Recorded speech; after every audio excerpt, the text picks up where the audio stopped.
예, 여러분 반갑습니다. 자, 우리 이번에는 3장 인지행동이론 같이 보도록 하겠습니다. 인지행동이론 하면은 이 안에서 우리가 이제 뭐 한 학자만 보는 게 아니고요. 피아제, 스키너, 만듀라, 뭐 중간중간 뭐 파블로프도 나오고 콜버그도 나오고 해서 여기서도 3장 안에서 이제 최소한 5명 정도의 학자는 우리가 알고 가야 되는 그런 챕터입니다. 자, 여기에서 이제 보시면 최근 5년간 출제 분포를 좀 보면 막 4문제까지도 한 회에 나왔고요. 적게 나와야 3문제예요. 그래서 지금 평균 출제 문항수 3.6문항이잖아요. 그러니까 4문제까지도 나올 수 있다. 이런 마음으로 공부하시면 좋겠습니다. 인행사가 이제 그 챕터 2 정신역동하고요. 챕터 3 인지행동 여기가 좀 공부할 게 좀 많습니다. 예, 여러분들이 반복 학습을 통해서 이제 이런 부분들을 좀 탄탄하게 하세요. 여기는 출제가 많이 될 거라는 건 충분히 예측할 수 있는 부분입니다. 특히 이제 기출 포인트 보시면요. 피아제의 이론의 특징, 주요 개념, 발달 단계별 특징, 뭐 도덕성 발달까지 피아제는 뭐 죄송하지만 하나도 빼놓지 말고 꼼꼼히 공부하세요 라고 말을 해야 될 것 같아요. 예, 그래서 여러분들이 피아제 아주 비중이 높다라는 거 알고 계시고요. 그 다음에 이제 피아제도 도덕성 발달을 연구했지만 콜버그도 이제 도덕성 발달을 이야기하게 되죠. 예, 그래서 이제 피아제와 콜버그의 도덕성 발달 부분, 이 부분 잘 아셔야 되고요. 콜버그의 뭐 3수준 6단계의 도덕성 발달은 뭐 문제가 디테일하게 나오면 아주 또 이제 디테일하게 나오니까요. 그거에 맞춰서 준비를 하시고요. 그 다음에 이제 우리는 이제 파블로프의 고전적 혹은 반응적 조건화, 그 다음에 스키너의 조작적 조건화 둘 다 알아야 되고 이것들의 차이도 좀 아셔야 될 뿐만 아니라 특히 스키너는 인간관, 강화 처벌, 강화 계획 이런 부분 꼼꼼히 공부하셔야 돼요. 강화 스케줄, 강화 계획 부분 문제가 나오면 학생들이 좀 어려워하는데 문제를 통해서 문제가 이 정도까지 나오는구나 좀 알아가는 시간이 되시길 바라고요.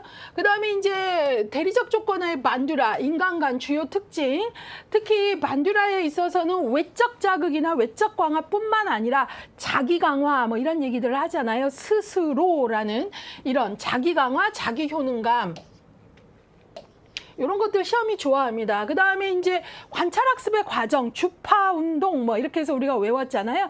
주지 과정, 파지 과정 뭐 이런 식으로 이 순서에 대한 학습이 되어 있는가도 여러 번 물어보고 있습니다. 그래서 여기 보시면 모두 기출되기 때문에 어느 하나 소홀히 하지 말자 그랬는데요. 예, 이 부분은 진짜 뭐 기출을 분석하면 정말 골고루 나오고 소홀히 할 게 없다라는 걸 우리가 알 수 있어요. 예, 그래서 여러분들이 그렇게 준비를 하시고 학자와 이론, 주요 개념들 헷갈리지 않게 이 부분은 뭐 정신역동에서도 그렇지만 여기서도 마찬가지인 거죠. 자, 그래서 이제 우리 같이 문제 풀어보도록 하겠습니다. 22회 기출입니다. 인간 발달 이론이 사회복지 실천에 미친 영향으로 옳지 않은 것은 그랬어요. 자, 이것도 어찌 보면 종합 문제입니다. 보면 스키너, 융, 에릭슨, 프로이트, 메슬로우 다 나오네요. 옳지 않은 것 찾으래요. 1번 스키너 이론은 행동 결정 요인으로 인지와 정서의 중요성을 이해하는 계기를 제공했다 그랬는데 옳지 않은 것의 답은 1번입니다. 여러분들 잘 아시다시피 스키너는 환경결정론자이고 외적 강화 얘기하고 기계론적 인간관을 가진 사람이에요. 예, 그래서 지금 요거하고는 맞지 않고요. 인지와 정서의 중요성을 이해하는 계기를 제공한 거는 오히려 인간이 어떻게 인지적으로 해석하느냐에 따라 그 결과가 달라진다 이런 얘기들을 한 거. 그리고 또 인지와 정서의 중요성을 얘기한 거는 우리가 잘 아는 앨리스의 RET 합리정서 치료 아시죠? 예, RET 라거나 또 인지 뭐 이런 인지적인 해석이 중요하다 본 거는 또 아론백의 인지 치료, 커그니티브 세라피 이런 것들이 이 부분에 대한 이야기이고 예, 스키너에 대한 이야기는 아닌 거죠. 예, 그래서 이 부분은 틀린 것은 1번 되겠습니다. 스키너는 말 그대로요. 환경결정론자이고 기계론적 인간관을 가진 사람입니다. 그러니까 외적 자극을 아주 강조한 학자다라는 거고요. 그럼 맞는 것 빠르게 좀 보고 가겠습니다. 융의 이론은 중년기 이후 발달을 이해하는 데 도움을 제공하였다. 이 앞선 챕터 2에서 너무 여러 번 말했죠. 중년기 이후의 발달과 관련해서 개성화와 자기 실현을 강조한 학자잖아요. 예, 그래서 맞고요. 그 다음에 에릭슨 이론은 생애 주기별 실천 개입에 기반을 제공했다. 그렇죠. 왜냐하면 에릭슨은 전생의 발달을 제공했기 때문에 전생에마다 어떤 위기 과업을 갖게 되는지 이런 것들을 알려줌으로써 우리가 개입의 초점을 어디 둬야 되나 이런 것들을 알려준 학자니까요. 자, 그 다음에 프로이트 이론은 인간 행동의 무의식적 측면을 심층적으로 분석할 수 있는 기반을 제공했다. 맞죠? 그래서 프로이트의 정신분석에서 특히 무의식, 인간이 억압을 했을 때 없어지는 게 아니라 무의식에 남아서 그것이 얼마나 막대한 힘을 갖게 되는지 정신결정론 뭐 이런 것들로 인간의 무의식적 측면을 심층적으로 이해할 수 있는 아주 기반을 제공했다라고 얘기하죠. 자, 그 다음에 매슬로우 이론은 인간의 욕구를 파악할 수 있는 근거를 마련했다. 맞죠? 그래서 인간의 욕구를 몇 단계로 제시했어요? 5단계. 그래서 욕구 위계론 뭐 이런 식으로 얘기를 하죠. 그래서 욕구 단계론을 제시한 학자입니다. 자, 그래서 옳지 않는 건 1번 되겠고요. 나머지 맞는 것도 정리가 되셔야 되겠다라는 거고요. 이 문제는 정말 조금 종합 문제예요. 왜냐하면 지금 정신역동 이론과도 나오죠. 그 다음에 이제 뭐 이 뒤에 인본주의 이론과도 나오고, 그래서 전반적으로 인간 이해를 다룬 학자들에 대한 종합적인 문제다라는 걸 좀 보셔야 되겠습니다. 그러면서 여러분들이 스키너는 환경적 자극에 따라 인간이 동기화된다고 봤고, 그 다음에 행동의 결과에 따라 결정된다고 봤잖아요. 예, 그래서 행동주의의 조작적 행동주의의 대표자로서의 스키너도 다시 한번 기억을 해주시길 바랍니다. 자, 그래서 여기는 정답률은 72% 정도여서 뭐 정답률 얘기를 더 할 필요는 없을 것 같고요. 이번에는 2번으로 가도록 하겠습니다. 스키너의 이론에 관한 설명으로 옳지 않은 것 그랬어요. 틀린 것 찾는 겁니다. 일단 강화 계획, 예, 스키너 강화 계획 얘기했죠. 강화 스케줄. 강화 계획 중 반응률이 가장 높은 것은 가변 비율이다. 맞죠? 예, 그래서 여러분들이 스키너의 그 강화 스케줄을 얘기할 때 우리가 간격보다는 비율이고 고정보다는 가변이다. 그래서 이런 걸 좀 외우자라고 얘기했잖아요. 예, 그래서 요것들을 스키너의 강화 계획을 좀 기억을 하실 필요가 있는데 뒤에도 계속 문제가 나와서 여기서 조금 얘기를 할게요. 강화 계획, 강화 스케줄이라고도 합니다. 스키너는 강화 계획과 관련해서 크게 두 가지로 나눴어요. 연속적 하고 또 하나는 간헐적. 연속적 강화 스케줄하고 강화 계획하고 그 다음에 간헐적 강화 계획을 말했고요. 계획. 그 다음에 간헐적인 거에 있어서 크게 두 가지로 나눴죠. 예, 그래서 시간 간격에서 간격을 중요시하는 것, 그 다음에 비율을 중요시하는 것 해갖고 크게 두 가지. 예, 그래서 이제 간격은 시간, 그 다음에 비율은 이제 반응의 수가 되게 중요하게 다뤄지는 부분이고, 간격에서도 다시 둘로 나눴죠. 고정 간격, 그 다음에 뭐 가변 간격, 또 출제자에 따라서는 가변을 변화라는 말을 쓰기도 합니다. 자, 그 다음에 비율도 또 두 가지죠. 고정 비율, 그 다음에 가변 비율 이렇게 나눴죠. 예, 그래서 요 이제 강화 스케줄을 얘기한 스키너 좀 생각하시고요. 1번 이 중 반응률이 가장 높은 것은 가변 비율이다 해서 제가 요거 외울 때 밑에서 위로 올라가는 순서다 그래가지고 가변 비율이 가장 반응률이 높고 그 다음이 고정 비율, 그 다음이 가변 간격, 그 다음이 고정 간격. 이런 얘기 했던 걸 좀 기억을 해주시면 좋겠습니다. 그래서 우리가 시간 간격보다는 비율이 높고 그 다음에 또 전체적으로 봤을 때 고정보다는 가변이 더 높다라는 거 같이 기억을 해주시면 될 것 같아요. 자, 그래서 이거는 이제 뭐 틀린 게 없잖아요. 가장 높은 게 가변 비율이니까 맞았고요. 그 다음에 정적 강화물의 예시로 음식, 돈, 칭찬 등을 들 수 있다. 맞죠? 예, 그래서 우리가 강화물로 이제 우리가 우리가 1차적 강화물하고 2차적 강화물이 있는데요. 음식 같은 거는 이제 전형적인 1차적 강화물이라 그러고요. 칭찬 같은 거는 그 가치가 사회적으로 습득이 돼야 돼서 2차적 강화물이라고 이야기합니다. 요거 자체에 맞고 1, 2차도 좀 나눠드렸고요. 그 다음에 인간 행동은 예측 가능하며 통제될 수 있다고 본다. 이것도 맞죠. 왜냐하면 스키너는요. 어떤 입장이냐면 인간은 보상이나 처벌에 따라 유지되는 어떤 기계적 존재다. 뭐 이런 식의 입장을 갖고 있기 때문에 그렇기 때문에 인간 행동은 바로 통제될 수 있고 예측 가능하다. 이런 입장의 학자입니다. 자, 그 다음에 4번. 인간의 창조성과 자아실현을 강조한다. 틀렸죠. 인간의 창조성, 자아실현 강조한 거는 누구예요? 이 둘 다를 강조한 거는 인본주의 학자 중에 매슬로우입니다.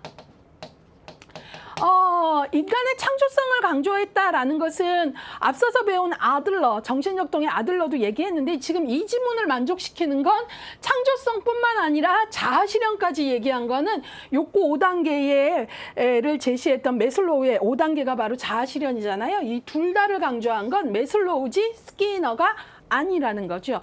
그래서 옳지 않은 것의 답은 4번 되겠습니다. 5번. 부적 강화는 바람직한 행동의 빈도를 증가시키는 데 초점을 둔다. 그쵸? 제가 강화는 정적 강화건 부적 강화건 강화는 둘 다 무조건 강화는 뭐를 빈도를 어떻게 증가시키는 것이다 라고 했잖아요. 예, 그래서 증가 행동의 빈도를 증가시키는 거고요. 부적 강화는 뭐죠? 바로 제거함으로써 라는 게 강조되는 거잖아요. 그래서 혐오스러운 결과를 제거함으로써 바람직한 행동의 빈도를 증가시키는 것. 예, 이거는 부적 강화다. 예, 그래서 정적 부적의 의미도 여러분들이 정확히 아셔야 된다. 이런 얘기 여러 번 했던 것 같아요. 자, 그래서 여기서 옳지 않은 것의 답은 4번인데요. 정답률은 72% 정도 됩니다. 보시면 5번이 한 12% 나왔는데요. 여러분들이 강화와 처벌의 개념 정확히 하셔야 되고요. 강화는 증가예요. 정적, 부적 둘 다. 그 다음에 처벌은 뭐죠? 감소시키는 거고요. 예, 근데 정적은 주어서, 부적은 제거해서 이런 부분들을 정확히 이해하시는 거 중요하겠습니다. 자, 그래서 이 부분도 같이 봤고요.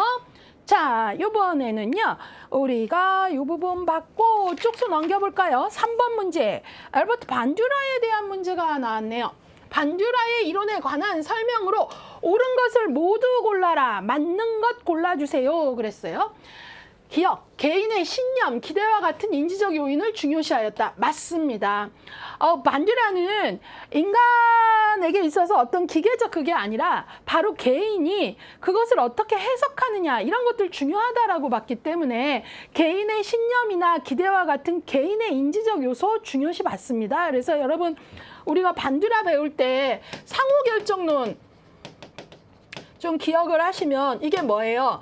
바로 상호결정론에서 중요시하는 건, 예, 여기 제가 좀 그림을 좀 그리게 다시 할게요. 상호결정론에서 중요시하는 건 우리가 인간의 어떤 행동, 행동이라는 것은 바로 환경에 의해서만 반응하는 게 아니라 바로 인간의 행동은 환경에 대한 개인의 뭐죠? 개인의 해석에 따라서 달라진다는 거죠. 그렇기 때문에 이때 이 개인의 해석이라는 게 중요하다고 보는 거예요. 그래서 반듀라의 상호결정론에서 강조하는 게 무조건 환경에 따라 기계적 행동을 하는 게 아니라 개인이 환경 자극의 기계적인 게 아니라 개인이 그것을 어떻게 개인의 신념으로 해석을 해야 신념이 생기는 거잖아요. 개인마다. 그래서 바로 개인이 갖고 있는 인지적 요인을 중요시한 게 바로 반듀라예요. 그래서 우리가 보통 스키너는 환경결정론이라고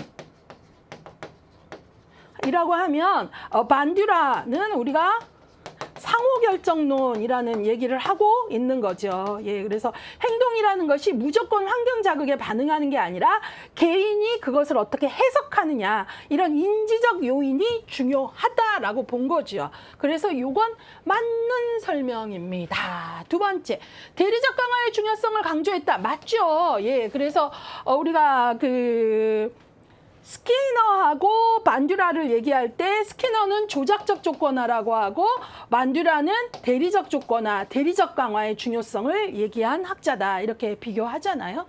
그 다음에 디귿, 자기 효능감을 높이는 가장 효과적인 방법으로 대리적 경험을 제시했다 했는데 요거는 틀렸습니다.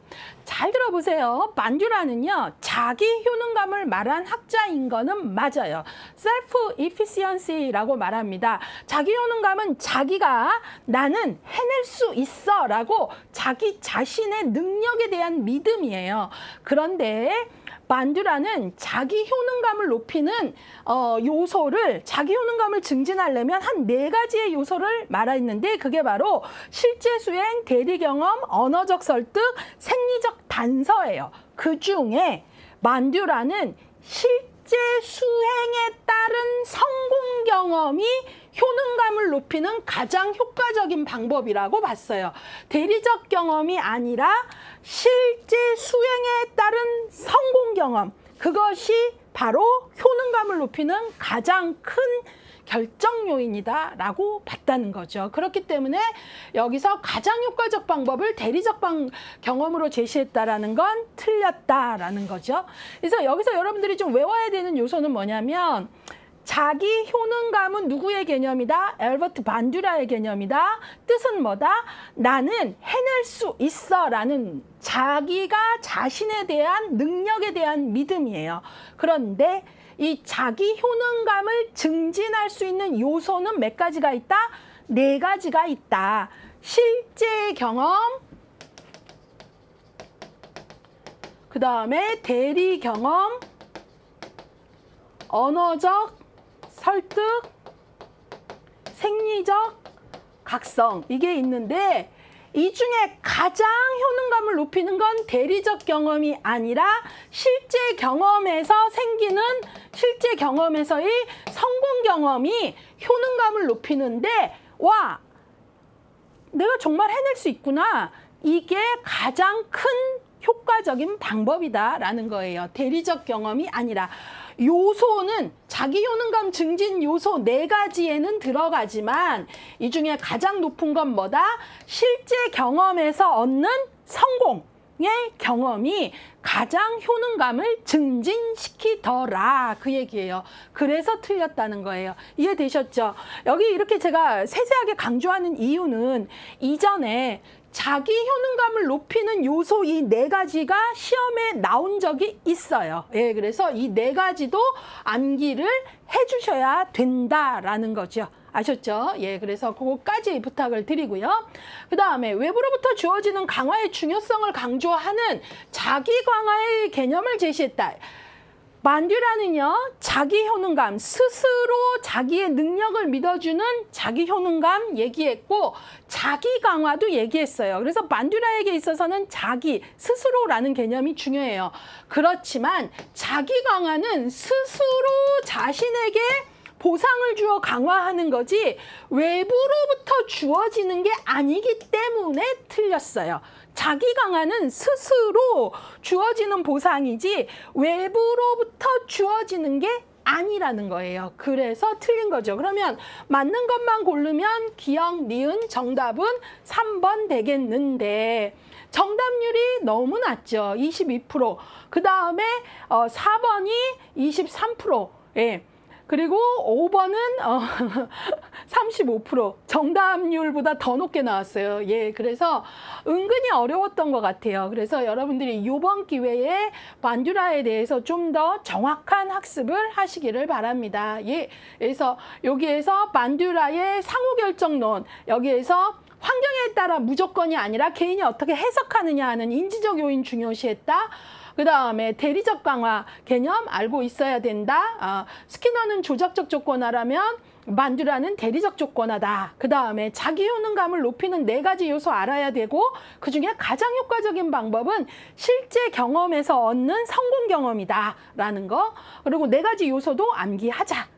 그 다음에 반듀라는 외적 강화가 아니라 자기 스스로 주는 셀프라는 개념 중요시했기 때문에 외부로부터 주어지는 강화가 아니다. 그리고 반듀라의 대표 개념 중에는 자기 강화, 자기 효능감 등이 있다. 이 정도 정리를 해내셔야 되겠습니다.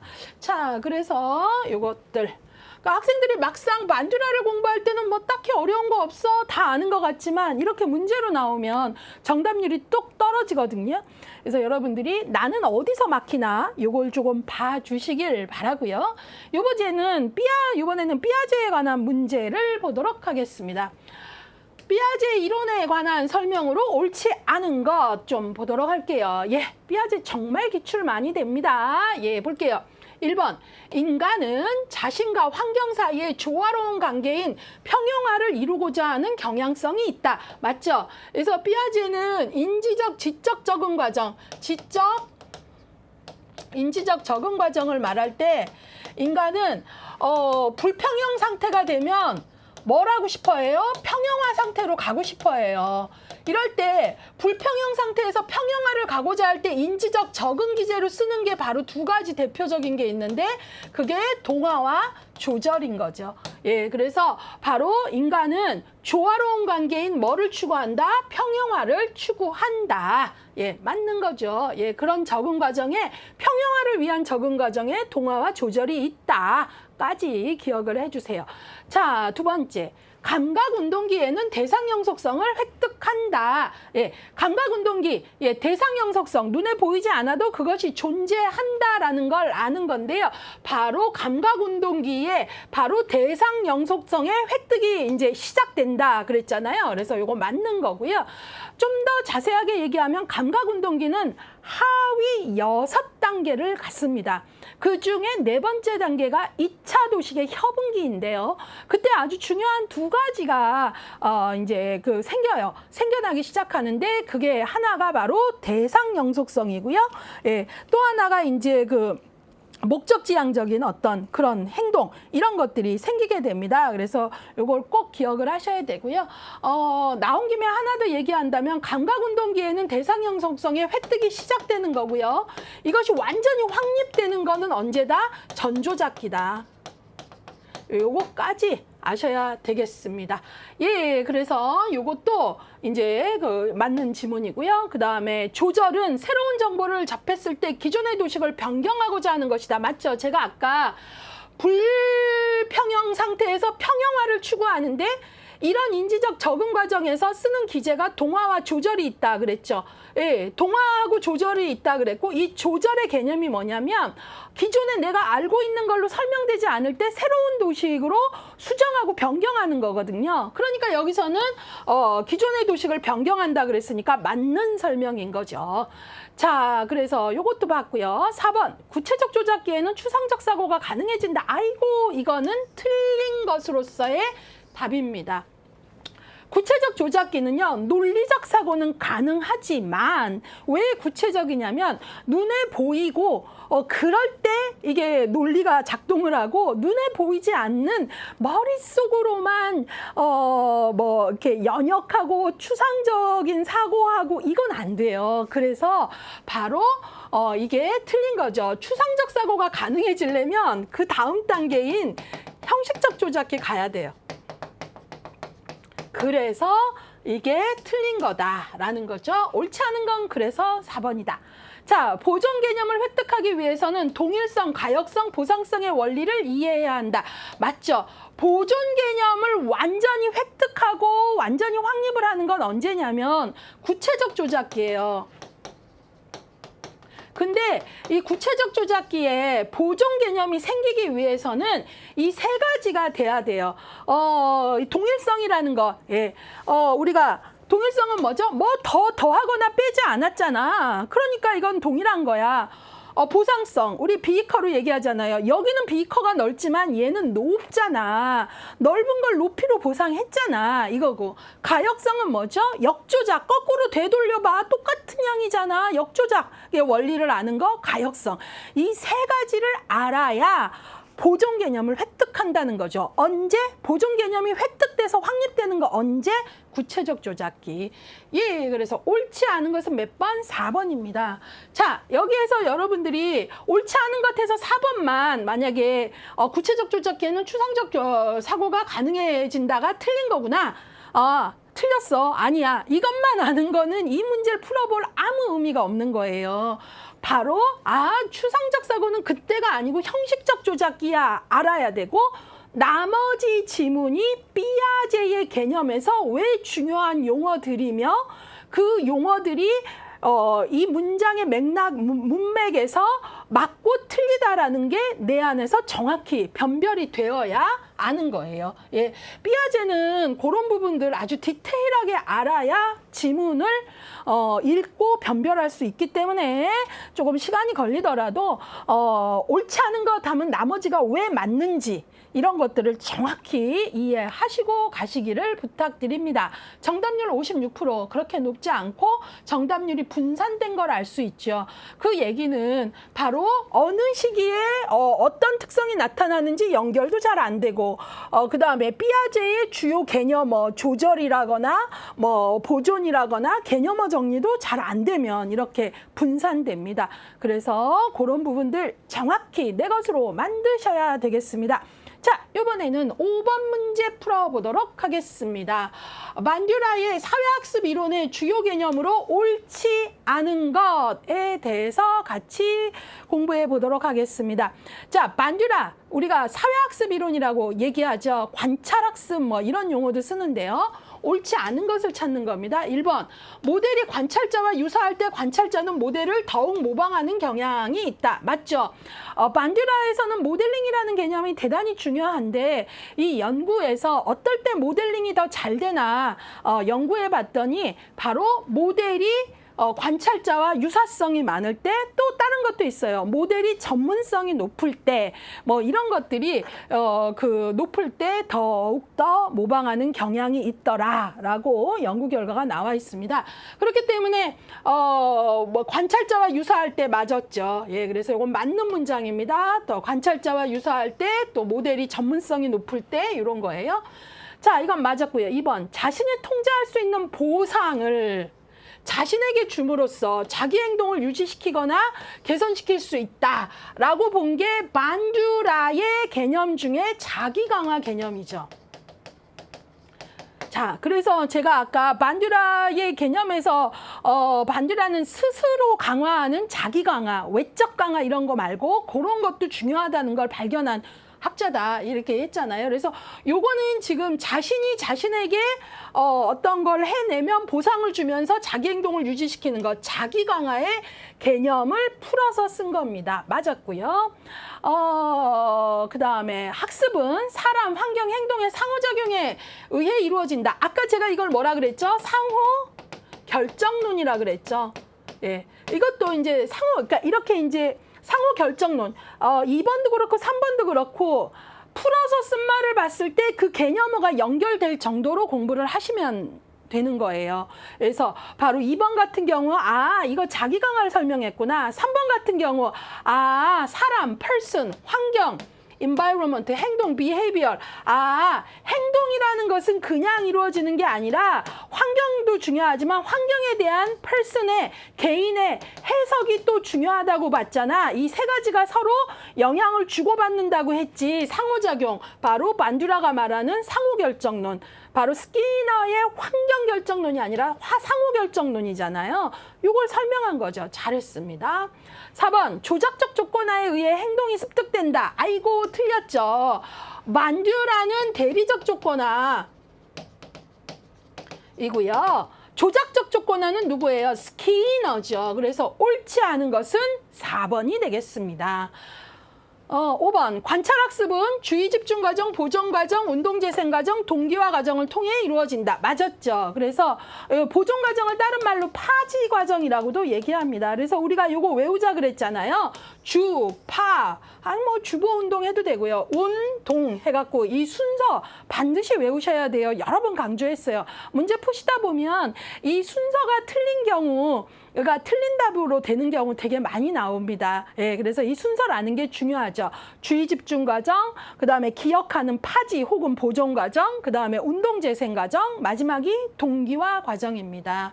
암기하셔야 됩니다. 정답률 볼까요? 68% 정도 나왔습니다. 어찌 보면 좀 더 높게 나왔으면 하는 거죠. 왜냐하면 조작적 조건하는 스키는 거 너무 그냥 액면가 단어를 그냥 써버렸잖아요. 그리고 반듀라는 대리적 조건화 그 정도는 조금 구분이 우리가 좀 되셔야 됩니다. 그래서 좀 그런 용어로 정리한다면 파블로프의 고전적 조건화, 스키너의 조작적 조건화, 반듀라의 대리적 조건화 이런 것들 그 기본 개념서에서 이런 것들 다 관련 실험 그림 자료까지 넣어드리면서 계속 구분해 드리고 있거든요. 예, 그렇기 때문에 여러분들이 그런 것들을 자기 것으로 만드시는 게 아주 중요합니다. 예, 이번에는요 6번 문제로 가도록 하겠습니다. 삐아제의 인지 발달에 관한 설명으로 옳은 문제에서 중요한 건 나머지가 왜 틀렸나 아는 거라 그랬죠. 1번 전생의 인지 발달을 다루고 있다 아니에요. 삐아제는요 그 전생을 다루지 못했어요. 중년기나 노년기의 인지까지 언급하지 못했습니다. 그래서 틀렸다. 문화적, 사회적, 인종적 차이를 고려했다? 아니요. 삐아제가 비판받는 이유 중에 하나가 바로 문화적 차이나 이런 것들, 인종적 차이를 설명하지 못했다는 거고요. 이런 어떤 문화나 사회, 경제, 인종적 어떤 상호작용이 인지 발달에 미치는 영향을 강조하면서 삐아제를 많이 비판한 학자가 비고츠키라는 학자입니다. 예, 그래서 그냥 그건 그 정도만 아세요. 우리 1급에서는 비고츠키까지 다루진 않지만 혹 나중에 아동 발달에 관심이 있으시다면 비고츠키까지는 좀 공부를 하시는 걸 적극 권합니다. 아무튼 삐아제는 인간의 인지 발달 단계를 참 잘 연구했지만 문화적이거나 사회적 그다음에 이런 요소를 고려하지 못했다라고 비판한 대표적인 학자는 비고츠키이고, 그리고 삐아제는 이런 부분을 비판받지요. 그런데 고려했다고 하니까 틀렸다는 거죠. 이해 가셨죠? 예. 자, 그 다음에 추상적 사고와 확립은 구체적 조작기의 특징이다? 아니죠. 구체적 조작기의 구체적이라는 건 머릿속으로만 유추되는 게 아니라 보여야 논리사고가 된다는 거죠. 그래서 아니고 추상적 사고가 되려면 머릿속으로까지 되려면 바로 그 다음 형식적 조작기까지는 가져야 된다라는 거죠. 자, 그래서 이것도 기억을 해주시고요. 그 다음에 4번 인지는 동화와 조절의 과정을 통하여 발달한다. 맞죠? 제가 앞서서 삐아제는 인지의 지적 적응 과정이 뭐와 뭐를 통해서 동화와 조절을 통해서 발달한다 그랬잖아요. 그래서 동화는 좀 양적 변화, 양적 확대라면 조절은 좀 전 질적인 차원. 그래서 조절의 과정에서는 수정이나 변경이 있다라는 얘기까지 얘기했잖아요. 예, 그래서 옳은 것은 몇 번? 동화와 조절의 인지적 적응 과정을 얘기한 4번이다. 5번. 전조작적 사고 단계에서 보존 개념이 획득된다 그랬는데요. 아니죠. 저 보존 개념은 언제 가야 돼요? 전조작기가 아니라 보존 개념이 획득되려면 전조작기가 아니라 구체적 조작기는 가야 된다라고 얘기를 했죠. 예, 그래서 뭐 우리가 아까 뭐 보존 개념이 성립되기 위해서는 뭐 어떤 요소들이 돼야 된다 그러면서 동일성, 가역성, 보상성의 원리를 이해해야 한다 이런 얘기까지 했었죠. 예. 자, 여기 정답률 한번 보고 갈게요. 66% 정도 나왔습니다. 그러니까 삐아제 부분에서는 정답률이 이제 뭐 50, 60 또 아주 떨어지면 더 많이 떨어지고 하는데 대단히 꼼꼼하고 아주 작은 단위까지 정확히 공부를 해야 되잖아요. 그리고 삐아제 인지 발달 단계별 비교가 돼야 되죠. 그런 거에서 이제 어려움을 겪는 것 같아요. 그래서 이런 부분들 자꾸 비교 학습을 의식적으로 하시는 걸 적극 권합니다. 예. 그리고 이제 요 정도 보면서 이제 적어도 이 정도는 외워야 될 거리로구나. 이런 것들을 판단하셔야 되겠습니다. 자, 이번에는요. 7번 문제로 좀 가보도록 할게요. 행동주의 이론에 관한 설명으로 옳은 것을 모두 골라라. 예, 행동주의. 기억, 인간 행동에 대한 환경적 결정력을 강조한다. 예, 행동주의의 대표가 이제 스키너인데요. 환경결정론자이죠. 맞았고요. 그 다음에 강화 계획은 행동의 반응 가능성을 증가시키고 유지시키기 위한 방법이다. 맞죠? 우리가 스키너의 강화 스케줄은 행동의 지속성이나 이런 빈도와 관련된 거잖아요. 예, 그래서 이 강화 스케줄이 바로 이거잖아요. 행동의 지속성이나 빈도와 관련해서 연속적 강화, 간헐적 강화, 그 다음에 간헐적인 거는 시간 간격하고 비율, 그 다음에 고정이냐 가변이냐 뭐 이런 거죠. 예, 그래서 요거 맞았고요. 디귿, 행동 조성, 쉐핑은 스키너의 중요한 개념입니다. 복잡한 행동의 점진적 습득을 설명하는 개념이다. 맞았죠? 그래서 제가 쉐핑 나오면 여러분들 복잡한 행동의 점진적 습득하면서 제가 제일 많이 드는 예가 뭐예요? 배변 훈련 생각하시라 그랬잖아요. 아이들이 배가 싸게 아픈 걸 인식하고 변기에 똥을 싸고 그 다음에 뒤처리까지 하는 거 되게 어려운 거예요. 되게 복잡하고 되게 큰 목표입니다. 발달 단계상. 그것들을 점진적으로 쪼개갖고 싸게 아픈 배를 알고 그 다음에 변기까지 가고 바지를 내리고 똥을 싸고 물을 내리고 뒤처리하고 하는 그것들을 복잡한 행동을 단계별로 점진적으로 습득하도록 도와주는 것, 그걸 쉐핑, 행동 조성이라고 합니다. 그래서 대표적인 예로 이제 우리가 배변 훈련 예를 한 거죠. 맞았고요. 그 다음에 고정간격 계획은 강화 스케줄 중에 하나이죠. 고정간격 계획은 정해진 수의 반응이 일어난 후 강화를 주는 것이다 그랬는데 이거 틀렸죠. 예, 왜냐하면 고정간격이잖아요. 근데 반응의 수가 나오면 반응의 수는 비율이잖아요. 비율. 그쵸? 그 다음에 정해진 거니까 고정이란 얘기죠. 그러니까 비율이면서 고정이니까 이거는 고정 간격이 아니라 고정 비율 강화 계획이죠. 예, 그래서 리을은 틀렸습니다. 자, 그러면 정답은 기억, 니은, 디귿이니까 몇 번입니까? 5번이죠. 예, 그래서 결국은 이 부분에서는 여러분들이 강화 스케줄의 요 내용들까지 공부가 좀 되셔야 됩니다. 그래서 간헐적 강화 스케줄은 간격과 비율이 있으며 그 다음에 다시 내부에 고정 가변이 있고 이런 것들 정확히 개념 정의가 되셔야 됩니다. 자, 여기 고정 간격은 시간에 대한 거죠. 예. 자, 그래서 정답률은 47%, 예, 50%가 안 됐어요. 그리고 여기 보시면 조금 분산된 걸 알 수 있죠. 그만큼 쉽지 않게 반응을 했던 것 같아요. 예, 그래서 적어도 스키너의 행동주의 얘기를 할 때에는 환경 결정론, 또 강화 스케줄, 쉐핑의 개념, 그 다음에 강화 스케줄의 다양한 차원 알고 계셔야 되겠다라는 걸 강조하면서 문제 8번으로 넘어가도록 하겠습니다. 자, 8번은 20회 기출문제입니다. 고전적 조건 형성의 학습 원리에 대한 설명으로 옳은 것을 모두 고르시오 그랬어요.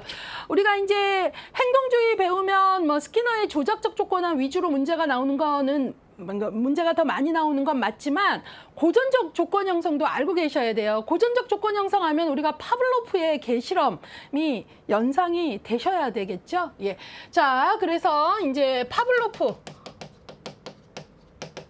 그 유명한 개실험을 좀 연상하시면서 기본 개념서 강의할 때 제가 파블로프의 개실험 그림 자료와 함께 여러 번 설명을 했는데요. 이제 좀 찾아보도록 할게요. 학습 원리, 고전적 조건 형성의 학습 원리에 대한 걸로 옳은 걸 모두 찾아라. 자, 여기 보시면 시간의 원리, 강도의 원리, 일관성의 원리, 계속성의 원리. 예, 이게 고전적 조건 형성의 4대 원리입니다. 이거는 지금 원리 자체의 명명은 다 맞아요. 그러면 이제 이거는 다 들어간 원리인데 설명까지 맞는가를 봐야 되는 거죠. 예, 볼게요. 시간의 원리. 무조건 자극보다 조건 자극이 늦게 제공되어야 조건 형성이 이루어진다? 아니죠. 무조건 자극은 파블로프의 개실험에서 바로 뭐예요? 고기 덩어리잖아요. 고기 덩어리. 예. 무조건 자극. 고기만 보면 침이 뚝뚝 떨어졌죠. 그리고 조건 자극은 뭐였죠? 띠링띠링 하는 종소리였잖아요. 근데 여기서 무조건 자극보다 조건 자극이 늦게 제공되면 안 되죠. 먼저 돼야죠. 띠링띠링 고기, 띠링띠링 고기였지. 고기 띠링띠링 소용없잖아요. 예, 그래서 시간의 원리에서는 조건 자극이 먼저 나와야 되는데 지금 문장이 틀린 거죠. 예, 그래서 조건 자극, 무조건 자극보다 조건 자극이 늦게가 아니라 먼저 제공되어야 조건 형성이 이루어지니까 시간의 원리에 대한 설명은 틀렸습니다. 두 번째, 강도의 원리. 무조건 자극에 대한 반응이, 무조건 자극 아까 뭐였죠? 고기 덩어리였죠? 반응이 조건 자극에 대한 반응보다 약해야 한다? 아니죠. 고기 덩어리에 대한 이 개의 끌림이 조건 자극인 띠링띠링보다 약한 게 아니라 훨씬 강력해야 되죠. 예, 그래서 종소리인 조건 자극보다 더 강력해야 되니까 약해야 한다가 틀린 거다. 강도의 원리는 있으나 설명이 틀렸다. 일관성의 원리. 무조건 자극과 조건 자극은 조건이 형성될 때까지 지속적으로 제시되어야 된다. 예, 지속적으로 일관되게 계속되어야 된다. 예, 그래야 습득이 되는 거니까 맞았고요. 계속성의 원리. 자극과 반응 과정에 반복 횟수가 많을수록 조건 형성이 잘 이루어진다. 맞습니다. 그래서 계속성의 원리에서는 반복 횟수가 많을수록이 중요합니다. 그러니까 뭐 띠링띠링 한 번 하고 고기 줬다라고 해서 조건 반응이 형성되는 게 아니라 띠링띠링 고기, 띠링띠링 고기, 이게 반복이 많아져야 뭐가 되는 거죠? 조건 반응. 바로 뭐만 들어도, 종소리만 들어도 침이 흐르는 거죠. 종소리만 들어도. 그럴 때 바로 조건 반응이 형성되었다라고 얘기하는 거죠. 자, 그래서 옳은 것을 고르면 기역, 니은 버리고 디귿, 리을만이니까 정답은 3번이에요. 근데 정답률이 44%예요. 50%도 안 됐습니다. 그러니까 이제 우리 기본서에도 이것들이 잘 나와 있는데요. 이제 이런 공부하시면 안 돼요. 파블로프의 고전적 조건 형성의 학습 원리하고 시간 원리, 강도 원리, 일관성 원리, 계속성 원리 다 했다. 그러면 이제 이런 문제 못 푸는 거죠. 네 가지는 외웠는데 말 뜻을 모르는 거예요. 그러면 못 풀어요. 예, 그래서 여러분들이 이런 부분들에 있어서 그 실험 자체를 우리 기본 개념서에서 이렇게 그 화면 보여드리면서 기호로까지 해서 다 설명을 하잖아요. 예, 그래서 그런 내용들을 우리가 잘 습득을 해야 이런 것들이 답이 보일 겁니다. 이 원리들 그 네 가지 명명만 하지 마시고 그 말뜻까지 이해하시기를 당부드립니다. 자, 이번에는요 9번 문제로 가보겠습니다. 예, 9번. 20회 때 문제입니다. 예, 저는 20회 때 이 문제를 개인적으로 출제자의 정성이 느껴져서 출제자가 참 출제자답게 열심히 문제를 냈구나라고 생각을 했어요. 이 문제 뭐냐면 스키너의 조작적 조건 형성을 위한 강화 계획. 예, 이 바로 스키너의 강화 스케줄 중에 가변 혹은 변동이라고도 한다 그랬죠. 가변 간격에 해당하는 사례는 무엇이냐 그랬어요. 예. 자, 그래서 가변 간격에 대한 사례를 찾아주세요 했는데 이 문제가 왜 정성이 보이냐면 바로 스키너의 강화 계획에 연속적 강화 계획, 간헐적 강화 계획, 그리고 간헐적 강화 계획에 안으로 들어가서 간격과 비율을 기준으로 총 4개 해서 이 전체의 강화 스케줄이 요 오지선다형 지문에 다 들어갔어요. 다시 말해서 간헐적 강화 계획 하나, 둘, 셋, 4개뿐만 아니라 연속적 강화 계획까지 오지선다형 지문에 다 집어넣었어요. 그러니까 되게 열심히 스키너의 조작적 조건 형성의 강화 스케줄의 5가지 종류를 다 예제로 만들어서 예제를 통해서 그 개념들을 정확히 변별하는지 한번 문제를 내봐야지 이렇게 문제를 낸 거죠. 그리고 우리는 그 예제를 통해서 이게 강화 스케줄 연속적 강화까지 해서 총 5개가 이 예제에서 어디에 어떤 예제가 들어갔는지를 알아차릴 수 있어야 되는 거죠. 그런 문제입니다. 예, 그래서 이걸 조금 같이 볼게요. 지금 문제가 요구하는 건 가변 간격 강화를 요구하는 겁니다. 자, 볼게요. 정시 출근한 아르바이트생에게 매주 추가 수당을 지급하여 정시 출근을 유도한다 그랬어요. 바로 시간을 정해놓고 그 시간에 이제 오게 되면은 반응 어때요? 그 시간에 이제 오도록 한 거잖아요. 예, 그러니까 이거는 뭐죠? 시간을 정해놓고 한 거니까 고정이고 그 다음에 시간이니까 간격이죠. 그래서 고정 간격. 정시 출근한 아르바이트생에게 매주 추가 수당을 지급해서 정시 출근을 더 높이기 위한 노력을 했는데 어떻게 했어요? 매주 고정, 시간을, 간격을 두고 매주마다 고정을 해서 고정 간격에 대한 예가 이제 1번 되겠습니다. 그러면 고정 간격 나왔네요. 자, 그 다음에 볼게요. 어린이집에서 어린이가 규칙을 지킬 때마다 바로 칭찬을 해줬어요. 뭐뭐 할 때마다 바로 즉각적으로 해주는 것, 바로 뭐예요? 연속적 강화죠. 연속적 강화. 뭐뭐 할 때마다 즉각적으로 해주는 것. 그래서 바로 여기에 보시면 연속적 강화도 여기에 나와요. 자, 그러면 이번에는 3번 볼게요. 수강생이 평균 10회 출석할 경우 상품 1개를 지급하되 출석 5회 이상 15회 이내에서 무작위로 지급하여 성실한 출석을 유도한다. 성실한 출석의 지속성을 위해서 어떤 반응을 할 경우에요. 바로 반응. 평균 10회를 출석할 경우 반응의 수니까 이거는 뭐예요? 바로 비율이라는 걸 알 수 있죠. 그런데 봤더니 비율인데 어떻게 했어요? 무작위로 했어요. 무작위로 한 거니까 고정이 아니라 뭐죠? 가변이 되는 거죠. 그래서 이거는 가변 비율입니다. 그러면 여기 가변 비율도 예로 나와 있네요. 가변 비율. 자, 그 다음에 또 볼게요. 영업사원이 판매 목표를 10%씩 초과 달성.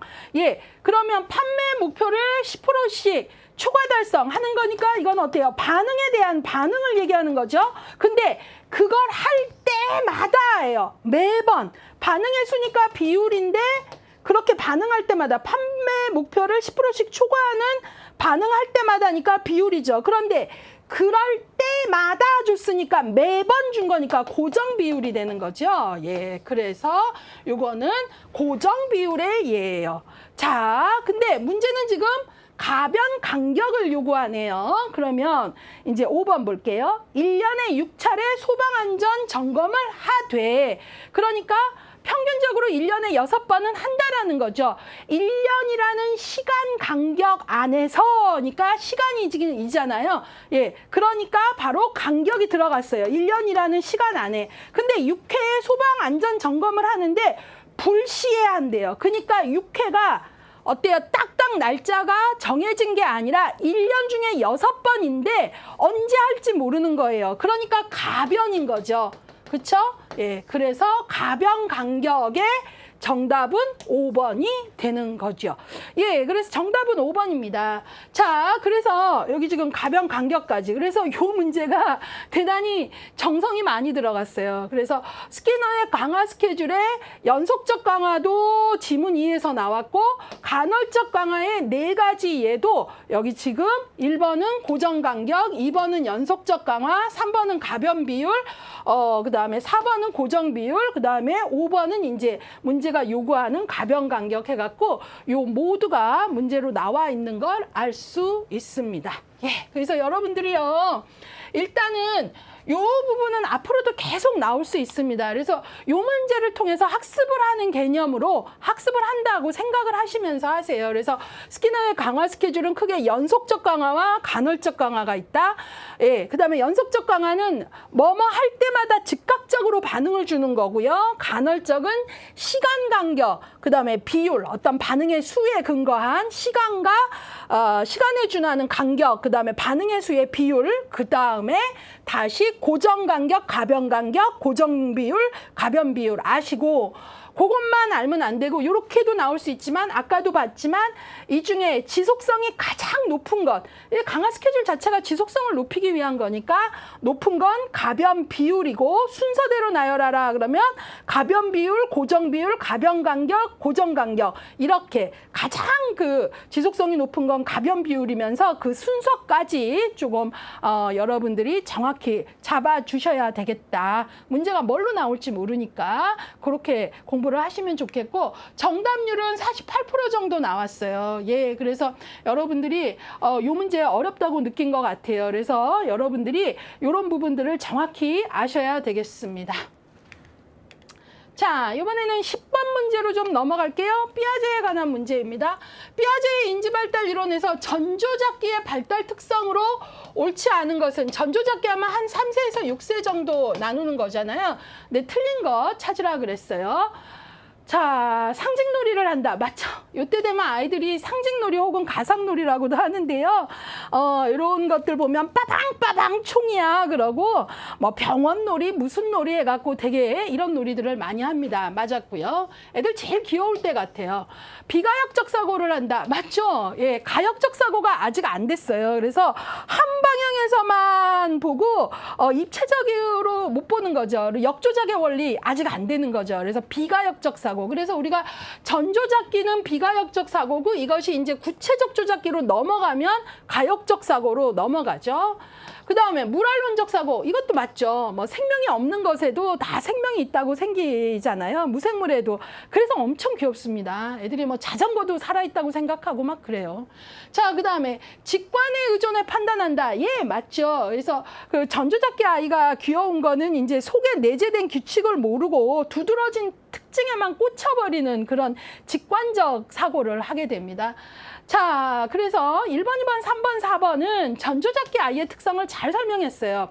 5번, 다중유목화의 논리를 이해한다. 아유, 전조잡기 이건 못합니다. 일단 유목화는 어때요? 우리가 분류를 할 수 있는 어떤 힘이에요. 그런데 이 유목화가 되려면 언제가 되냐면 요 다음 단계인 구체적 조작기가 되어야 유목화가 됩니다. 예, 그리고 구체적 조작기가 되어야 되니까 전조잡기 아닌 거니까 답은 5번이죠. 그 다음에 학생들이 이 다중유목화는 또 뭐냐 그러는데요. 다중이라는 거, 그러니까 유목화는 분류를 하는 거잖아요. 그래서 제가 만약에 나무 블럭이 뭐 동그라미, 세모, 네모 막 이렇게 여러 가지가 있는데, 제가 아이들한테 동그라미 나무 블럭만 주세요 하면은 유목화를 시키는 거잖아요. 세모, 네모로부터 구분해서 동그라미만 분류해서 묶어달라는 얘기잖아요. 근데 제가 이렇게도 얘기할 수 있는 거죠. 빨간색 동그라미만 주세요 하면 다중이죠. 요구가 하나가 아니잖아요.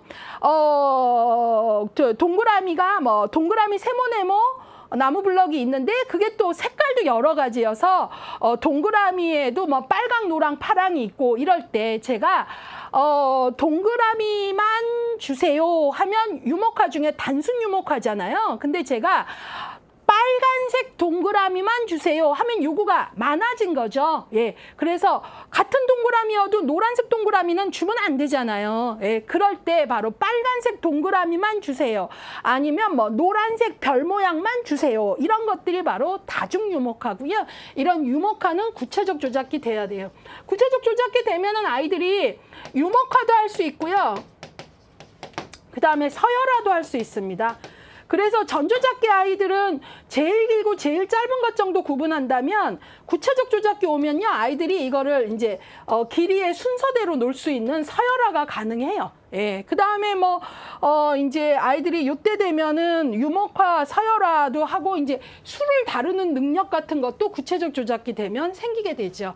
자, 문제에서 전조잡기 발달 특성은 1번에서 4번까지이고, 5번은 구체적 조작기이기 때문에 전조잡기가 특징이 아닌 건 5번이 답이다. 그 얘기예요. 예, 그래서 이렇게 하고, 이 문제를 통해서 여러분들이 상징놀이, 비가역적 사고, 무랄론적 사고, 직관에 의존하는 직관적 사고 하면 전조잡기 특성으로 묶어주셔야 되고, 만약 여기서 가역적 사고 하면 걔도 빼야 되는 거죠. 가역적 사고 이때 안 됩니다. 예. 자, 그래서 정답률은 79% 정도 나왔습니다.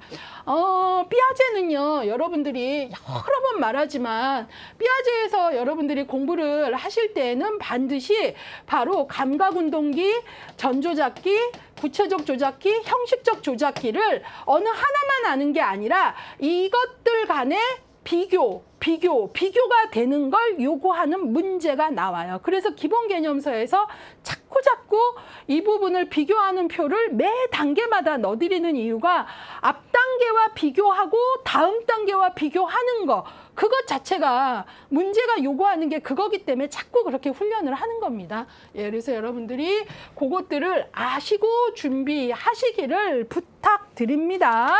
자, 이번에는 11번 문제를 같이 풀어보도록 하겠습니다. 20회 문제입니다. 콜버그의 도덕성 발달 이론에 관한 설명으로 옳지 않은 것 그랬어요. 자, 콜버그는요, 도덕성 발달을 연구한 학자입니다. 이 사람은요, 콜버그는요, 피아제의 그 도덕성 발달, 그러니까 피아제 같은 경우는 도덕성 발달을 두 단계로 나누었습니다. 타율적 도덕성에서 자율적 도덕성.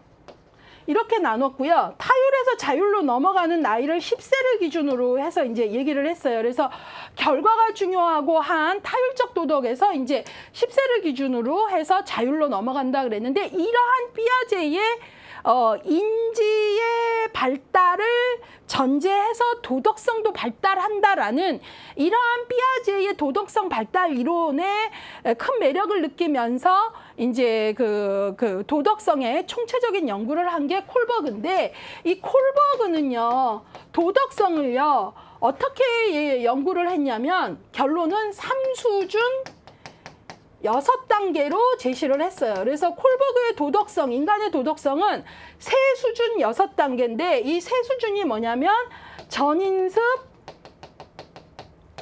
인습, 후인습이고요. 이것이 다시 둘로 나눠져요. 예, 그래서 전인습부터 이제 보통 전조잡기 정도부터 보는 건데요. 여기서 이제 전인습부터 시작을 해요. 예, 그래서 여기에 전인습의 1, 2단계, 인습의 3, 4단계, 후인습의 5, 6단계에서 3수준, 전인습 수준, 인습 수준, 후인습 수준, 그 다음에 6단계, 각각 2단계씩 해서 6단계를 제시했는데, 이제 1단계는 타율적 도덕성이고요. 벌 받을까봐 무서워서 뭐 이런 것들. 그 다음에 결과 중심에 2단계는 바로 개인적 도구적 도덕성이라 그래요. 나에게 득이 되기 때문에 도덕을 지키는 개인적 도덕성. 3단계 정도 돼야 이제 인습 수준으로 넘어와서 3단계가 대인관계의 조화를 위해서, 대인관계 조화. 아, 청소 시간에 청소를 열심히 하니까 선생님이 칭찬하고 선생님하고 사이가 좋아지는구나. 뭐 이런 대인관계 조화를 위한 게 3단계. 그 다음에 이제 법과 질서를 위해서가 4단계. 예. 보통 인간들은 이제 인습 수준 정도죠. 예. 그리고 전인습에서 인습으로 넘어가는 건 콜버그 역시 한 10세를 기준으로 봤어요. 그 다음에 이제 많은 사람이 거기까지는 못 가는데 후인습은 좀 더 높은 도덕성이에요. 그래서 5단계는 인권과 사회복지 정도, 사회복지 수준의 도덕성이고요. 6단계가 되면 말 그대로 이제 인류의 보편적인, 일반적인 인간 원리 뭐 이런 식으로 해서 아주 높은 단계입니다. 콜버그 연구에서는 이제 이 후인습 수준까지 가는 사람이 많지는 않고, 보통의 대다수의 성인들은 이제 인습 수준 정도까지 이제 얘기를 하고 있어요. 자, 그러면 이제 요 내용을 알고 있어야 이 문제가 풀린다는 걸 얘기하고 싶어서 이 얘기들을 가져온 거예요. 예. 자, 보겠습니다. 옳지 않은 걸 찾으래요. 1번. 법과 질서 지향 단계는 인습적 수준에 해당한다. 맞죠? 여기 보시면 제가 법과 질서를 위한 거 4단계죠. 언제? 바로 수준이 어디예요? 인습 수준이잖아요. 예, 그래서 4단계이고 바로 인습 수준이죠. 맞았고요. 그래서 1번 맞았고요. 2번, 피아제의 도덕성 발달 이론의 기초를 제공했다. 얼핏 도덕성 하면 피아제 나오고 콜버그 나오니까 맞을 거야 하는 순간 틀리는 거죠. 왜? 문장의 정확한 구조가 피아제의 도덕성 발달 이론의 기초를 제공했다라는 건 콜버그가 먼저 이거를 연구했고 피아제가 그걸 기초로 연구했다는 건데, 그게 아니라 피아제가 두 가지로 설명한 도덕성 발달 단계에 근거해서 콜버그 역시 도덕성이 인지 발달을 기반한다라고 생각하면서 피아제 걸 기반으로 콜버그가 더 발전 확장시킨 거잖아요. 그러니까 콜버그가 피아제의 기초를 제공했다는 건 말이 안 되잖아요. 그래서 옳지 않은 건 2번인 거예요. 아셨죠? 예. 자, 그런데 정답률이 40%밖에 안 나왔어요. 예. 그 얘기는 그냥 콜버그 나왔고 삐아제도 나오고 그냥 맞는 것 같이 그렇게 생각했을 수 있는데 아니라는 거죠. 정확히 삐아제는 타율적, 자율적 도덕성 2단계로 나눴고 도덕 발달은 인지에 기반하면서 발달한다 그랬고 그거 연구를 바탕으로 콜버그가 바로 3수준 6단계로 제시한 거니까 이 문장은 문장의 문맥이 틀린 거다라는 거죠. 그래서 옳지 않은 건 2번. 나머지 같이 보겠습니다. 전인습 수준에서는 행동의 원인보다 결과에 따라 옳고 그름을 판단한다. 맞죠? 전인습 수준, 전조잡기 수준 이제 아이들은요. 바로 행동의 원인보다는 결과가 중요한 거죠. 예, 그래서 바로 전인습의 1, 2단계가 들어가죠. 예, 그래서 벌 받을까봐 지킨다거나 아니면 나에게 이득이 되니까 지킨다거나 이런 거죠. 예, 그래서 제가 이런 얘기 했잖아요. 청소를 하다가 화분을 하나 깬 아이와 그러니까 청소를 열심히 하다가 청소 시간에 화분을 수정할게요. 3개 깬 아이랑 그 다음에 청소 시간에 빗자루 타고 놀다가 하나 깬 아이가 있을 때 누가 더 잘못했냐 그러면 전인섭 수준 아이들은 화분에 깨어진 개수라는 결과에만 집중을 해요. 그래서 청소를 열심히 청소 시간에 청소하다가 3개 깬 애가 더 잘못했다 그래요. 왜? 이 수준에서는 결과만 보이니까. 그러나 그 다음 단계로 넘어간 아이들은 화분의 개수만이 아니라 소위 정상 참작을 하는 거죠. 얘는요 그래도 청소하다가 깼잖아요. 실수로.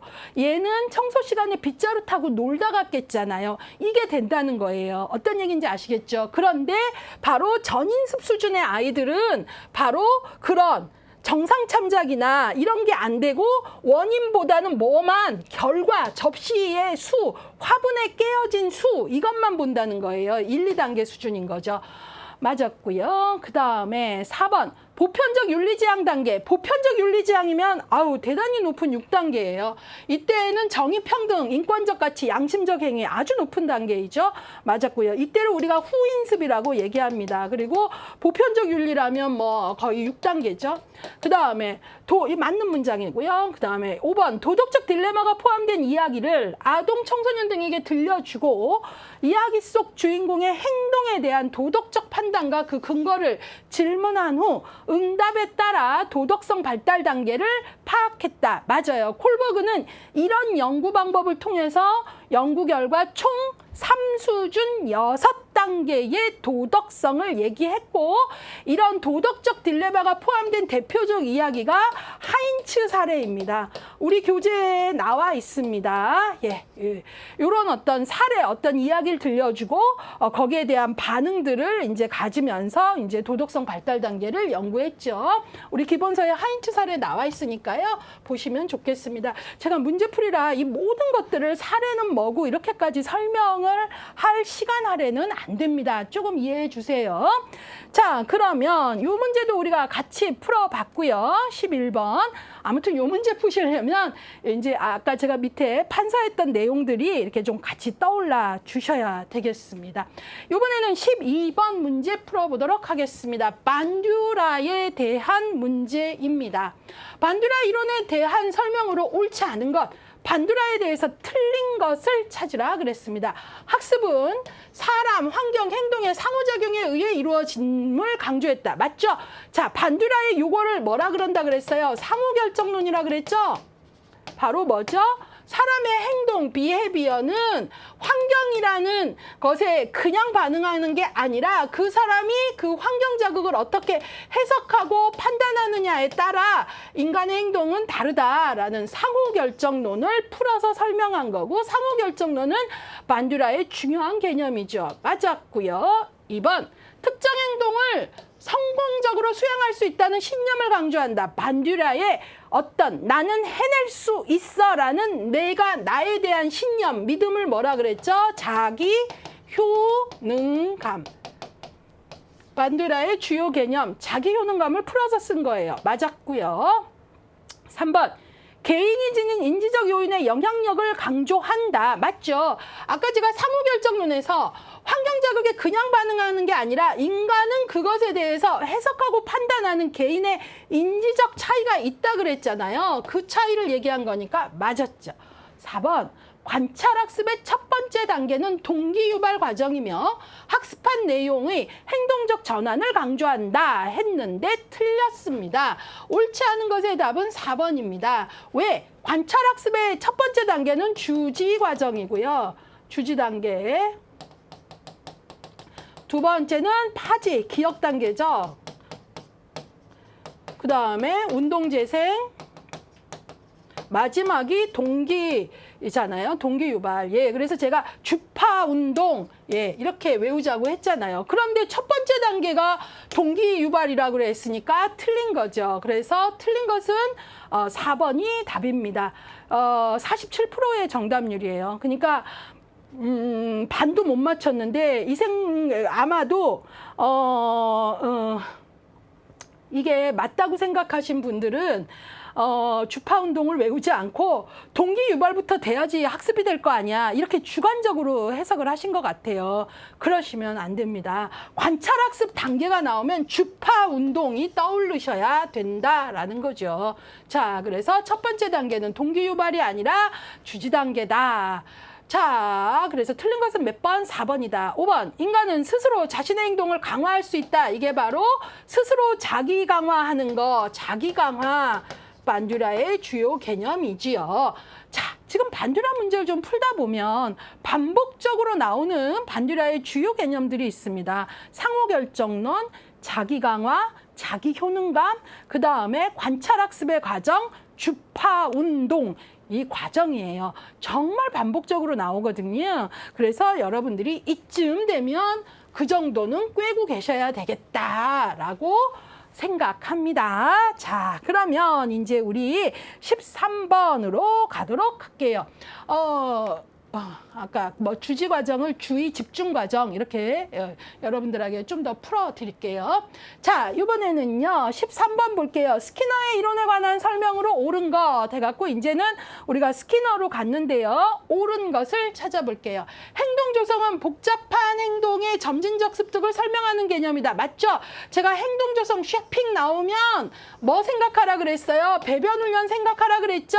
우리가 똥 싸고 뒤처리까지 하는 거 이거 되게 어려운 거다. 아주 복잡한 행동들이 연결되어 있는 건데 그걸 점진적으로 습득하도록 돕는 그 과정을 스키너는 뭐라 그랬다? 쉐핑, 행동 조성이라고 했다. 그래서 그 복잡한 그것들을 점진적으로 나누어서 습득을 하게 해서 여기서 여기까지 배우면 또 원하는 강화물로 강화하고 또 다음 단계에서 이 그 복잡하고 어려운 그 목표 행동을 해내도록 하는 거. 그걸 바로 뭐라 그런다? 쉐핑이고 대표적인 예로 배변 훈련 과정을 설명을 한 거죠. 예. 그래서 1번은 뭐 틀린 게 하나도 없어서 옳은 것의 답은 1번입니다. 그러면 이 문제에서 중요한 건 나머지가 왜 틀렸나를 아는 거죠. 그거를 하겠습니다. 2번, 조작적 행동보다 반응적 행동을 강조한다. 틀렸죠. 스키너는 조작적 행동주의잖아요. 그리고 반응적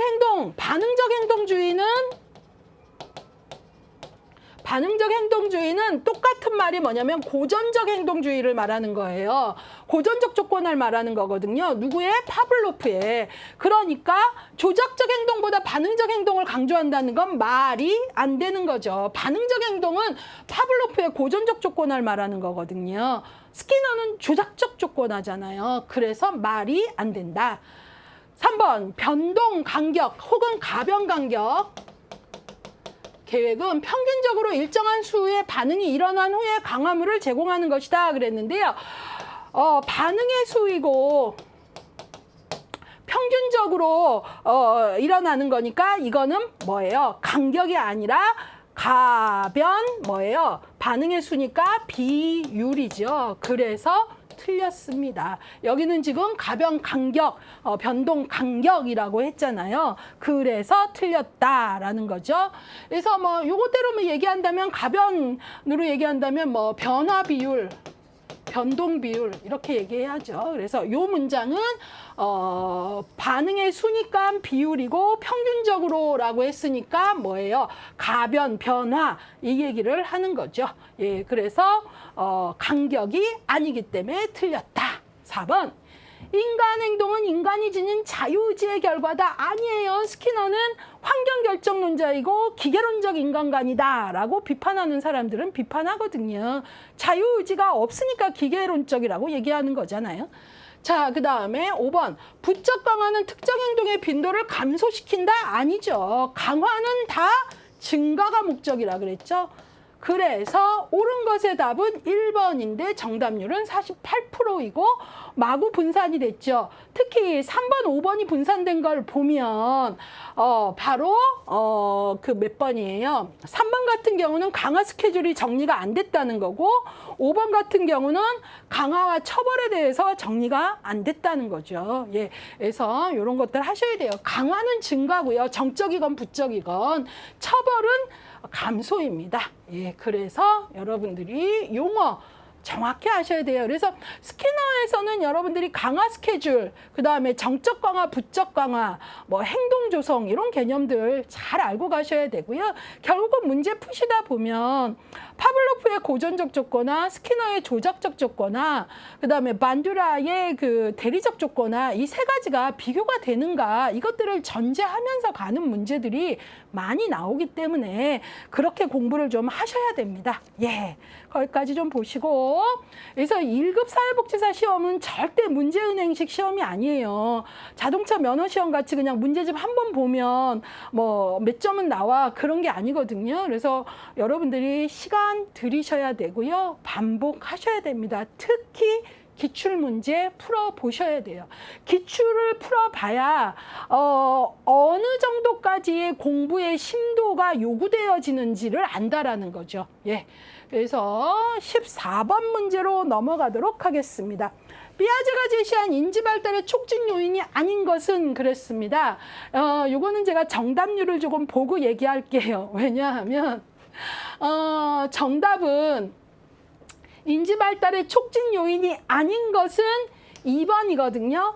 근데 18%밖에 안 돼요. 예, 그러니까 제가 생각하기에 이거 같아요. 학생들이 피아제의 인지발달 촉진 요인의 4가지를 공부하지 않은 상태에서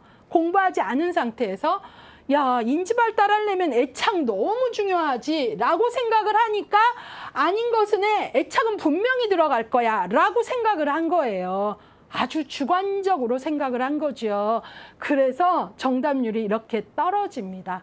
예, 뭐 인지가 신뢰가 중요하고 그래야 인지가 발달할 거야 이렇게 생각을 한 거는 주관적인 생각이고요.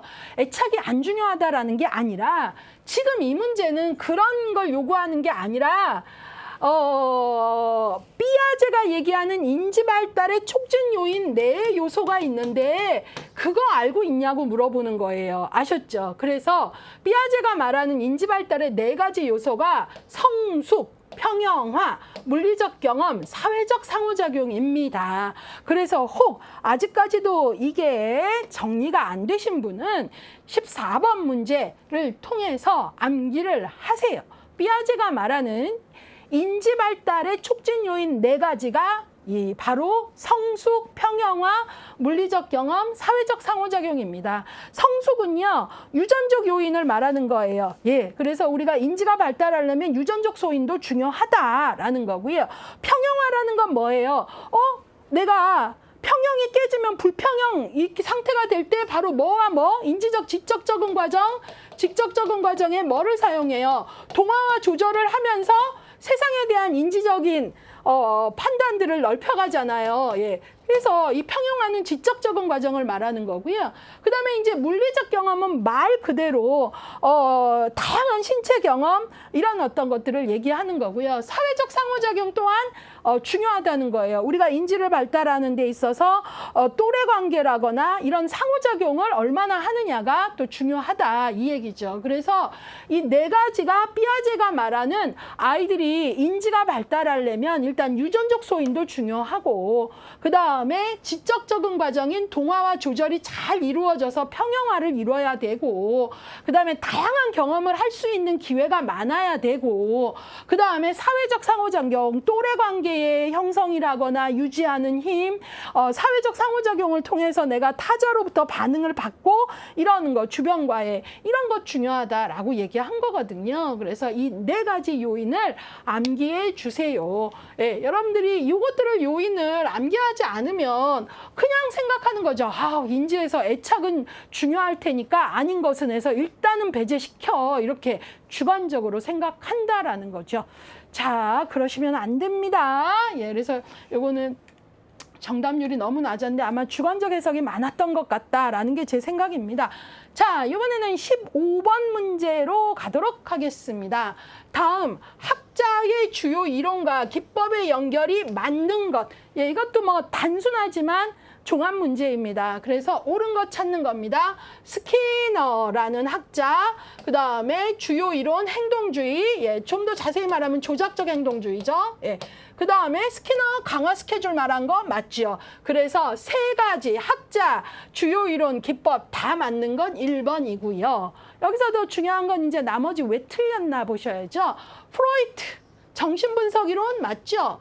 타임아웃 기법은 아니죠. 프로이트 하면은 뭐 나와야 돼요? 꿈의 해석, 자유현상, 뭐 훈수, 뭐 이런 것들 나와줘야 되잖아요. 그쵸? 예, 타임아웃 아니죠. 자, 그 다음에 삐아제. 삐아제 분석심리 아니죠. 분석심리는 융이잖아요. 그쵸? 합리정서 치료는 누구예요? 앨리스잖아요. 알리티. 예, 우리가 어디서 배우죠? 합리정서 치료, 알리티 이론. 예, 기술론에서 배우죠.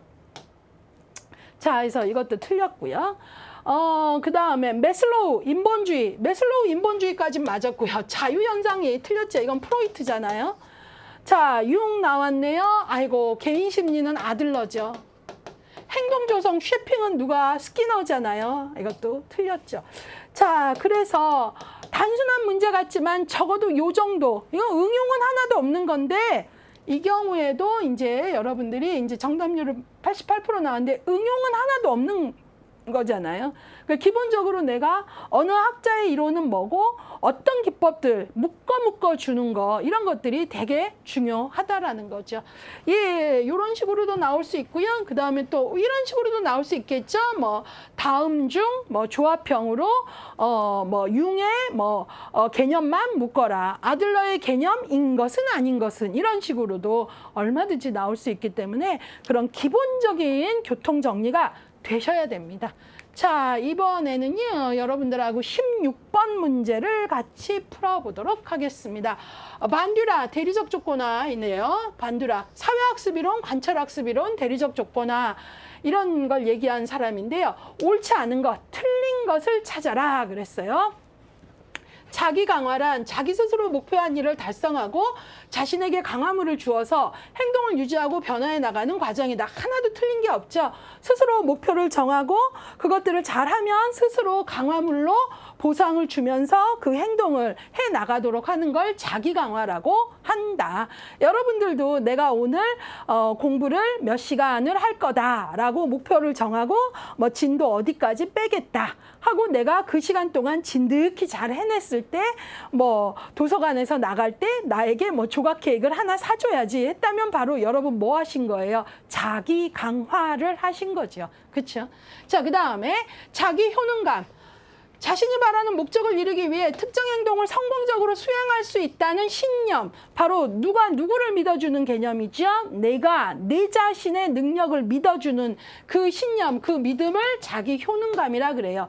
좀 어렵지만 나는 해낼 수 있어. 내가 쟤보다 속도가 좀 느리더라도 나는 내 목적을 이렇게 꾸준히 한다면 결국은 해낼 수 있어라는 내가 나의 능력에 대한 믿음, 수행해낼 수 있다는 내 믿음, 신념을 자기 효능감이라 그래요. 맞았죠? 자, 관찰학습은 단순한 환경 자극에 대한 반응을 통하여 행동을 학습하는 것이 아니라 타인의 행동을 관찰함으로써 행동을 습득하는 것이다. 맞았죠? 그래서 관찰학습에서는 이 타인의 행동을 관찰하는 것. 그래서 이전에 스키너의 행동주의 같은 경우는 직접 경험만을 중요시했다면 반듀라가 우리가 주목해야 되는 거는 인간은 다 직접 경험을 통해서만 배우지 않더라라는 거죠. 타인의 행동을 관찰함으로써도 배운다. 대리적 경험이라고 얘기하잖아요. 대리적 조건화. 그래서 맞는 개념입니다. 자, 그래서 봤고요. 4번 관찰학습의 마지막 단계는 운동재생이다. 아이고 틀렸죠. 틀린 것의 답은 4번입니다. 관찰학습하면 여러분 주파 운동, 주의 집중 과정, 파지 과정 혹은 기억 과정, 그 다음에 운동재생 과정, 그 다음에 마지막은 동기화 과정인데 지금 마지막은 운동재생이라고 했으니까 틀린 거죠. 그 다음에 5번 틀린 것의 답은 4번입니다. 인간의 성격은 개인적, 행동적, 환경적 요소들 간의 지속적인 상호작용. 예, 바로 뭐죠? 인간의 성격은 어떻게 형성이 된다? 어때요? 환경적 요소들에 대해서 개인이 어떻게 해석하고 판단하느냐. 그런 지속적 상호작용. 이걸 바로 상호결정론이라 그러죠. 예, 중요한 반듀라의 개념입니다. 자, 그래서 이 문제에서 틀린 것은 4번이고요. 적어도 이 문제를 통해서 우리는 반듀라에 대해서 공부한다 함은 자기 강화, 자기 효능감, 관찰학습의 단계, 그 다음에 뭐 상호결정론의 개념 이런 거 알아야겠다. 이 정도 보시면 되겠습니다. 그러니까 문제를 자꾸 풀어보시면 사실 반듀라 이거 외에도 알아야 될 내용들이 더 있죠. 더 깊이 들어가면. 근데 문제를 풀어봐야 적어도 알버트 반듀라에 대해서는 이 정도의 깊이까지는 알아야 되겠구나. 그게 생기는 거죠. 그래서 제가 처음부터 함부로 한 권짜리 요약집 너무 선호하지 마세요 하는 게 바로 열심히는 했는데 처음부터 그걸로 가게 되면 딱 그 수준의 문제만 풀 수 있는데 문제가 그렇게만 나오지 않아요. 예, 그래서 여러분들이 그런 걸 조금 알고 요약 공부는 좀 마지막 단계에 좀 보시는 게 좋습니다.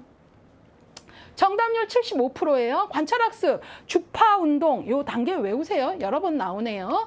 자, 이번에는 17번 문제 풀어보도록 하겠습니다. 피아제의 인지이론에 관한 설명으로 옳은 것을 찾아라 그랬어요. 옳은 것. 구체적 조작기에는 추상적으로 사고하는 추론을 통해 가설을 검증한다. 아유, 못해요.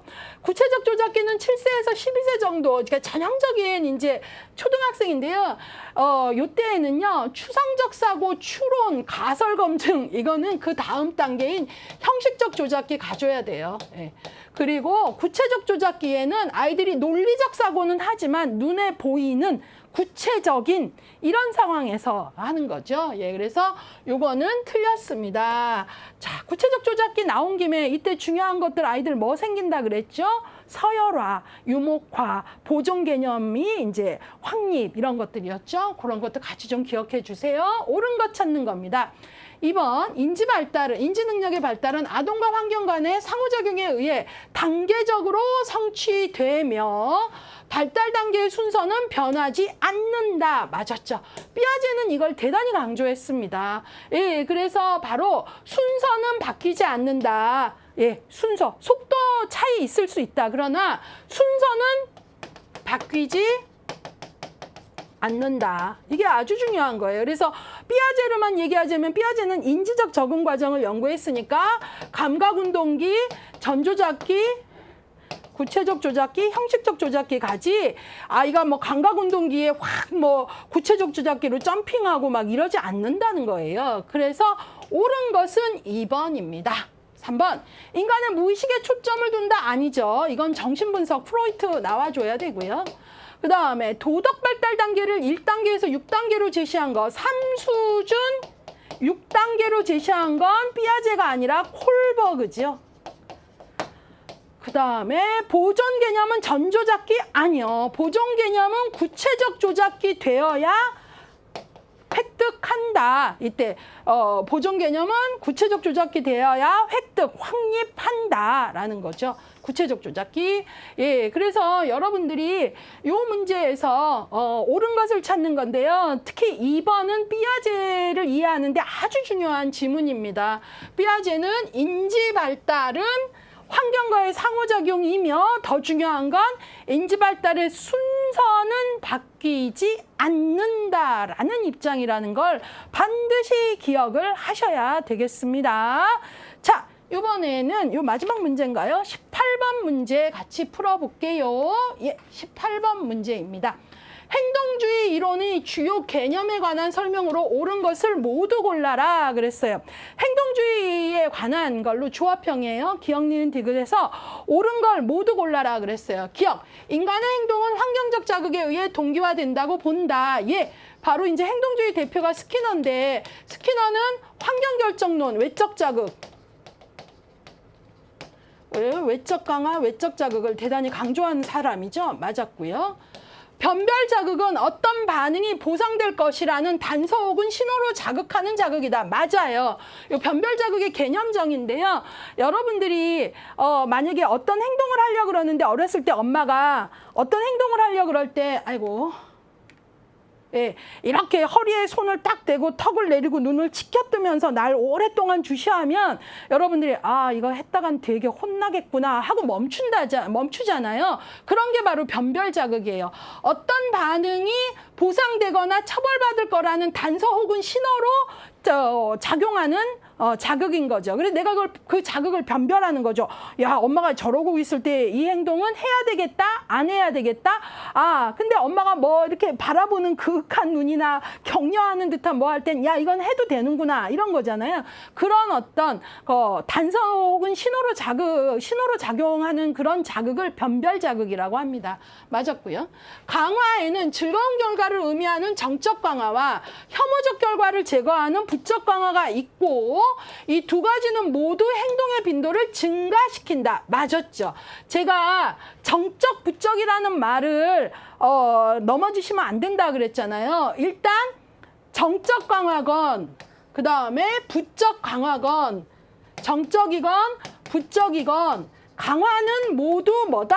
어떤 행동을 증가시키는 게 목적이다. 근데 정적인 건 정적인 건 주어서 그 다음에 부적인 건 제거해서 예, 그거를 기억하시면 좋지. 정적은 좋은 거, 부적은 나쁜 거 이런 거.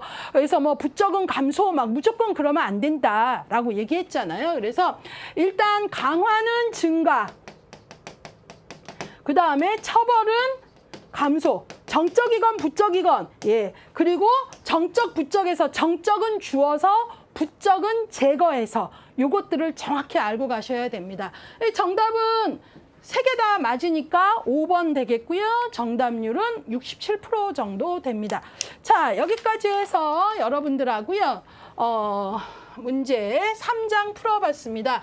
3장은 여러분들이 2장도 그렇지만 3장도 공부할 게 꽤 됩니다. 예, 그래서 특히 이 3장에서는 우리가 지금 여러 학자들을 같이 봤는데요.